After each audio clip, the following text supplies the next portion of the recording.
G'day guys, Adam Grocke from Johnston Grocke. I've got Sam from Ardento here as well. This is part 2 of our 3 series, really looking at how to leverage technology within businesses. I want to focus just on CRM at the moment, because CRM is something that I personally think a lot of businesses undervalue how important it is to have a good quality CRM, because one, they don't understand, or two, they're locked into something they've been using for 15, 20 years. Yeah, definitely. Look, CRM I think is definitely a really essential tool for all business of all sizes. I guess that's an interesting sort of idea with CRM, is it doesn't get used out of necessity. So it's not like your bookkeeping or your invoicing system where if you want to get paid, you've got to raise an invoice and it gets used. CRM is one of those things where business will probably function without CRM, but if you can really implement quality CRM in the right way, it's going to be a tool that's going to allow you to go places faster.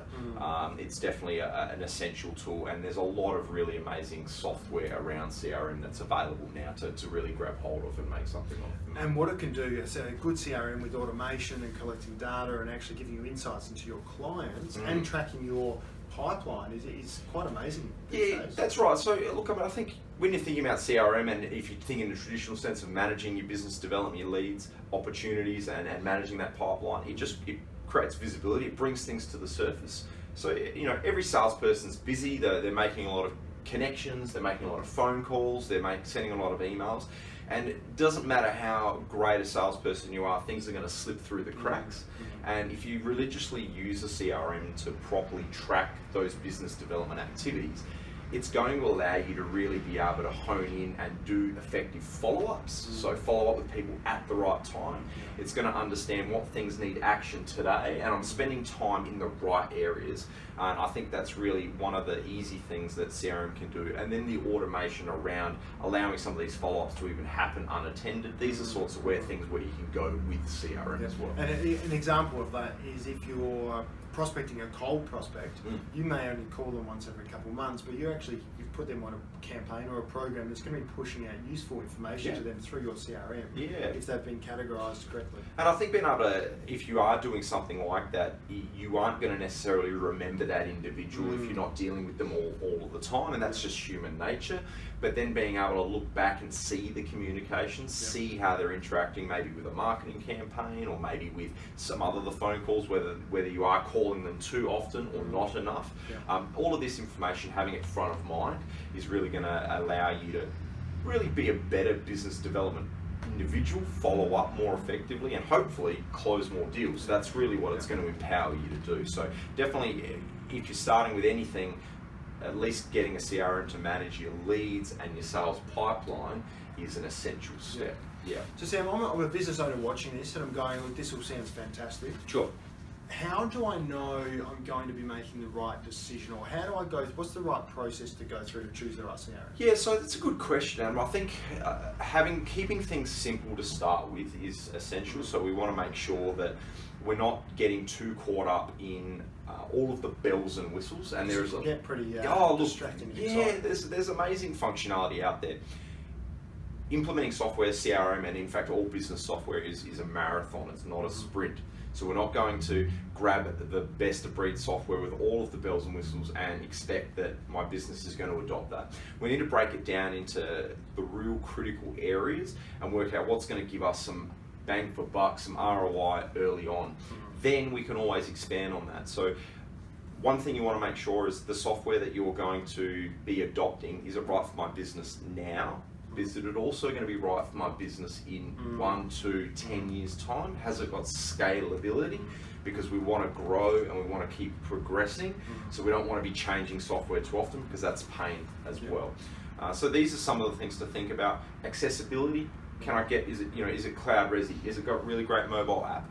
These are the sorts of things that modern software should have.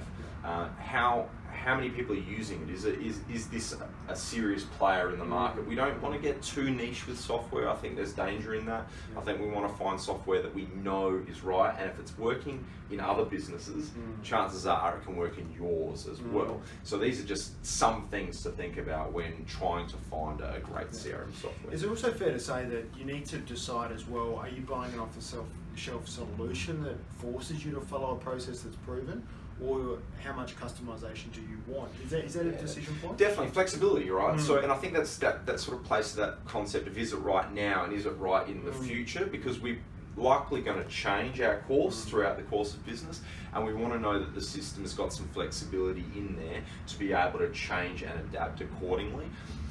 I think some people will think, oh, we're going to get a CRM written, or my business is so unique that I need something very special, and often it's not the case. But definitely I think with a CRM system now, if you're choosing one that is modern and built with modern technology, you should be able to customize it without too much effort and cost as well. It should be something that you can control yourself.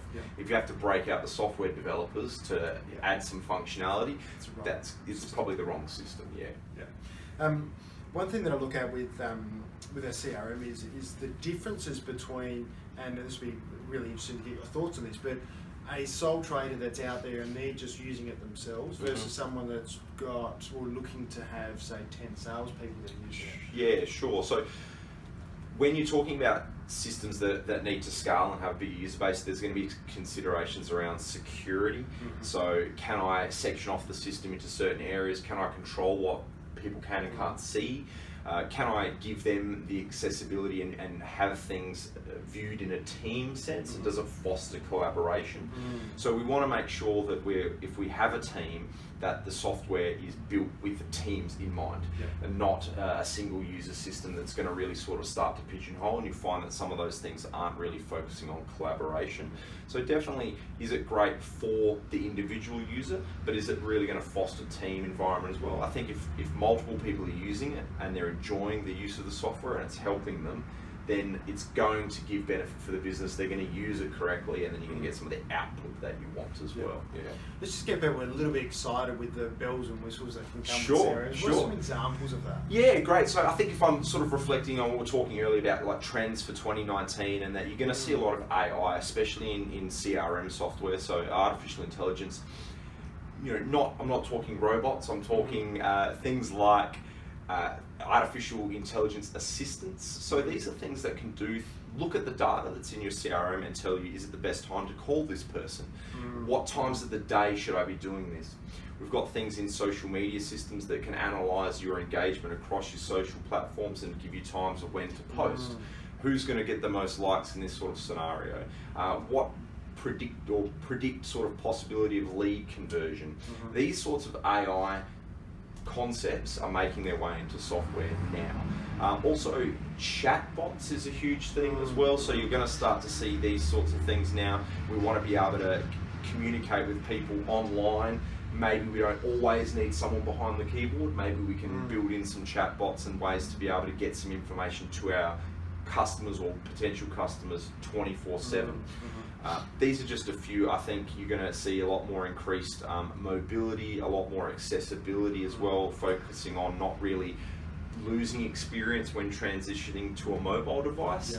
So the mobile experience of systems is going to continue to really keep being a positive thing as well. Just on that as well, artificial intelligence really, when you look at it, and correct me if I'm wrong, it's just picking up patterns that would take us a much longer time or a much deeper insight to identify. Yeah, of course, exactly. That's exactly right. It's looking at data at a very high speed and matching and comparing this information, and then trying to present that in a way that you as the human can do something quick with. So it is really just analysing the data. It's almost real-time reporting. They usually get a persona put around them, because we like to think that we like to name them Siri, Zia, all these sorts of things are just kind of a personality. But you're right, it's just analysing the information while we're not doing it ourselves, and then giving us something for that. Should we make the phone call? Are we going to win this lead? Should we post now or post later? These examples. Well, one of the other things just quickly that I want to go on is CRMs have changed quite a lot they're changing all the time at the moment, but if you look back 10 years, they're completely different. Even to the point, and I love this about CRM systems now, with the good ones, is they're actually gamifying the user experience, aren't they? Or me as the daily user. That's right. So I think this is really spawn out of changing of generations as well. So obviously there's a lot of younger people, millennials, that are going to be coming into the workforce, or that are starting out in the workforce. Gamification is really a way to turn normal business process into something entertaining. So creating a game, rewarding someone with a digital reward. These things are appealing to the younger audience where maybe 10, 20 years ago it wasn't so appealing. And an example of that is if you complete 10 tasks within an hour, you'll get a gold star. Correct, you get a badge. We set this up for a number of different sales teams as well, so people love a bit of friendly competition. Salespeople are usually a bit competitive by nature anyway, so we're all chasing KPIs and targets, but if you can put a fun, light-hearted vibe around that, then that can just add to the experience. It's all about engagement, and it's just really a way to encourage people to engage with the software. If they're chasing the gold badge or something like that, then that's a positive outcome ultimately. And we spend most of our time at work, so you may as well enjoy it while yeah, sure, why not? Yeah, create some of your own competitions, you know, some own incentives, and I think software is a really great way to do that. It just adds some fun into everyone's day, and that can't be a bad thing, right? Mate, thank you very much for your time. Really Pleasure. appreciate it. That's our deep dive into CRM, and if you've got any questions, let us know. Cheers.